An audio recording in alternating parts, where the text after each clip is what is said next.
नमस्कार शेतकरी मित्रांनो, शिवाजी गायकवाड कृषी मित्र चॅनलमध्ये सर्वांचं स्वागत आहे. सध्या मार्केटमध्ये सोयाबीन बाजारात मोठी हालचाल पाहायला मिळत आहे. गेल्या काही दिवसापासून निराशाजनक असलेल्या सोयाबीनच्या दरात आता सुधारणा होताना दिसत आहे. हे नक्कीच आपल्याला सर्वांना आनंदाची गोष्ट आहे. पण तुम्हाला सध्याची बाजार परिस्थिती आणि पुढच्या काही महिन्यामध्ये सोयाबीनचा अंदाज काय होणार आहे त्याबद्दल मी थोडक्यात सांगणार आहे. सर्वात महत्त्वाचं कसं आहे, उत्पादन आणि आवक हे सर्वात महत्त्वाचं मुख्य तेजीचं कारण आहे. कसं आहे, यावर्षी भाववाढीचं सर्वात महत्त्वाचं कारण म्हणजे उत्पादनात घट. कसं आहे, यावर्षी जवळपास 105 लाख टन उत्पादनाचा अंदाज आहे. पण अभ्यासकाच्या मते जर म्हटलं तर 90 ते 95 लाख टनापर्यंत सोयाबीनचं उत्पादन झालेलं आहे. त्यामुळे उत्पादनात कमी आणि बाजारात आवक मंदावल्यामुळे तेजी आलेली आहे. आणि सर्वात महत्त्वाचं म्हणजे ऑक्टोंबर ते डिसेंबर ह्या 3 महिन्यामध्ये बाजारामध्ये फक्त 43 लाख सोयाबीनची आवक झाली आहे. म्हणजे दरवर्षीपेक्षा यावर्षी खूप कमी आहे.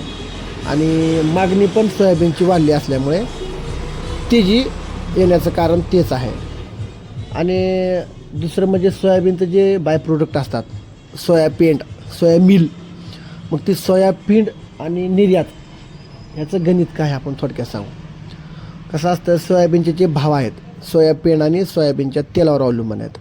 आणि आनंदाची बाब म्हणजे काय माहीत आहे का, यावर्षी आतापर्यंत फक्त 5 लाख टन सोयाबीन पेंडची निर्यात झाली आहे, जी गेल्या वर्षी इतकीच होते.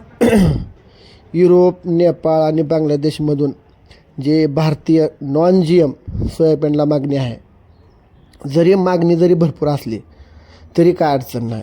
काय ह्या वर्षी सोयाबीनची निर्यात कमी व्हायचा अंदाज आहे, म्हणजे सोया पेंड कमी व्हायचा अंदाज आहे. तरीही शेतकऱ्यांना घाबरायचं कारण नाही. कशामुळं घाबरायचं नाही, कारण मुळात उत्पादनात कमी आहे, त्यामुळे निर्यातीवर काही परिणाम होणार नाही. हे सर्वात महत्त्वाचं कारण आहे, बरोबर आहे. आणि आता तुम्हाला थोडक्यात सांगतो की भाव वाढण्याचं कारण सोया पेंड, सोया तेल आणि उत्पादनात घट असल्यामुळे सर्वात महत्त्वाचं हे मुख्य कारण आहे.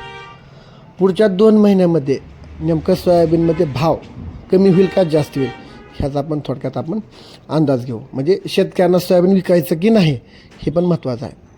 कसं आहे, तज्ज्ञांच्या मते काय आलं आहे, जानेवारी महिन्यात भावात आणखीन वाढ होईल असं तज्ज्ञांच्या मते अंदाज आहे. फेब्रुवारी आणि मार्चमध्ये खरंच भाव होईल, सोयाबीनला भाव वाढेल हे अंदाज आहे. म्हणजे फेब्रुवारीच्या पहिल्या किंवा आणि दुसऱ्या आठवड्यात खुल्या बाजारात हमी भावापेक्षाही जास्त भाव येण्याची शक्यता आहे. आणि मार्चमध्ये पण हमी भावापेक्षा जास्त भाव येण्याची शक्यता आहे. त्यामुळे शेतकऱ्यांनी सोयाबीन जपून ठेवा. आणि सर्वात महत्त्वाचं माझा शेतकऱ्यांना सल्ला काय माहीत आहे का, घाई करू नका. जर तुम्हाला पैशाची तातडीची गरज असेल तरच सोयाबीन विका, नाहीतर फेब्रुवारीच्या दुसऱ्या आठवड्यापर्यंत तुम्ही वाट बघा भावाची. आणि सर्वात महत्त्वाचं म्हणजे जी हमी भावाची जी नोंद आहे मार्केटमध्ये, फेडरेशन जे सोयाबीन घेते या ठिकाणी तुम्ही नोंद करून घ्या. म्हणजे 31 जानेवारीपर्यंत हमी भावाची नोंद चालू आहे, त्यामुळे तुम्ही नोंद करून घ्या. जर समजा कमी जास्त वाटाला तर तुम्ही जर समजा फेडरेशनचा भाव आणि मार्केटचा भाव जर दोन्ही समान झाला असेल तर तुम्ही मार्केटला सोयाबीन विकून टाका. त्यामुळे तुम्ही अंदाज घेऊनच शेतकऱ्यांनी सोयाबीन विकलं पाहिजे, हे असं मला वाटतं. त्यामुळे शेतकऱ्यांनी काळजी करू नका. सर्वात महत्त्वाचं बाब म्हणजे कसं आहे माहिती आहे का, सोयाबीनचं उत्पादन कमी झालं आहे, बरोबर आहे. आणि निर्यात पण बरं ठीक आहे, निर्यात कमी झाली आहे, पण उत्पादनात नाही तर निर्यात बी कमी झाली तर काय अडचण आहे. त्यामुळे घाबरायचं कारण नाही, 100% तेजी होणार आहे.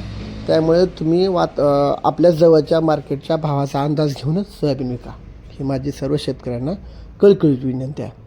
आपला जर तुम्हाला व्हिडिओ आवडला असेल तर लाईक करा, शेअर करा, कमेंट करा आणि इतर शेतकऱ्यांना पण आपला व्हिडिओ पोचवा.